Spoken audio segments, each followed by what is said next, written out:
Spectra, this project, and the kind of workshop that we're going to do today are really just fascinating projects that raise all sorts of questions, not just about where the technology is and where we're going, but how the fact that we spend so much time in these virtual spaces and talking to each other through these virtual interfaces, whether 3D or not, is starting to change how we see physical space and how we interact, and the other way around.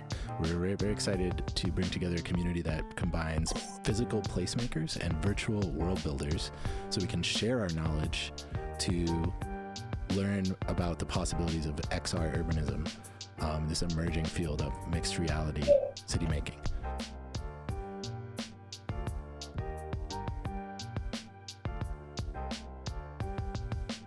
Basically creating the real world in digital space for every creator. We want to make it possible to take today's reality, understand it, parse it, and turn it into rich 3D environments that we can do things like this that we're doing today. And whether you're an indie developer, a AAA game studio, a simulation creator, you name it. Yeah. What we really like is that in a couple of seconds, you can discuss that idea kind of immediately. Yeah, the same goal. There you go. Yes. Sure. And so if everyone picks a card, if you want to, and then we're going to have you meet up with another card that you think might be good together. So what we're looking for is a ground cover like sweet potato is going to be really nice around a tree like cacao. It finishes at a very lush jungle and forest, and so where this cuts off, Someone you start fell to get off already. Oh no.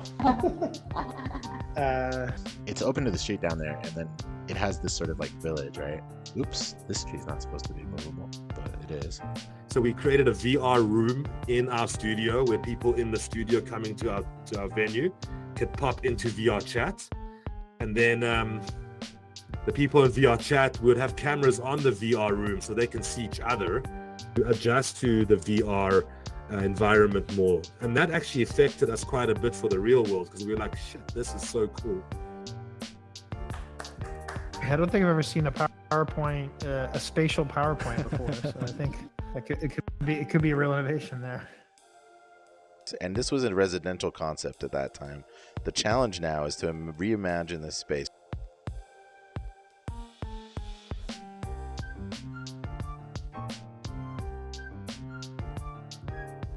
So, like, is there a way we could create space where it's for everyone, and there's a general rule to the space versus just like individual, and like creating individual spaces for different use types?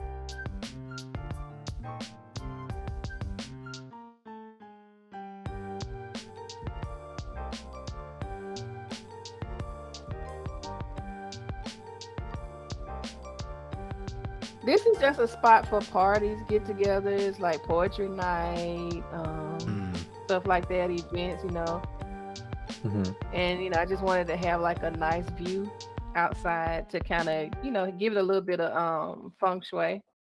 And probably the biggest thing for me in my career was just seeing how much of our space is dedicated to moving automobiles or storing automobiles, relative to spaces for people to enjoy, or transportation from smaller vehicles. And so Spectra, first and foremost, is a place optimized for biking and walking, and where the sort of logistics uses of the street are moved to the basement level. The streets are very much optimized for bicycles and kind of golf cart sized vehicles. Basically gives you an all-compassing picture of how much energy you use at what point in time. Let's say you have that as an app and we give it to you and we let you live in the city, let's say for a week or for 2 hours or 3 hours, and we ask you to please use the new app and decide what to do. And then we can measure whether and how much your energy usage actually decreases. With like dorm style use could be on that level. And then we have like much larger layouts, which I think we're going to walk through in a little bit, that are 4-bedroom, 2,500 square feet apartments that are optimized for families.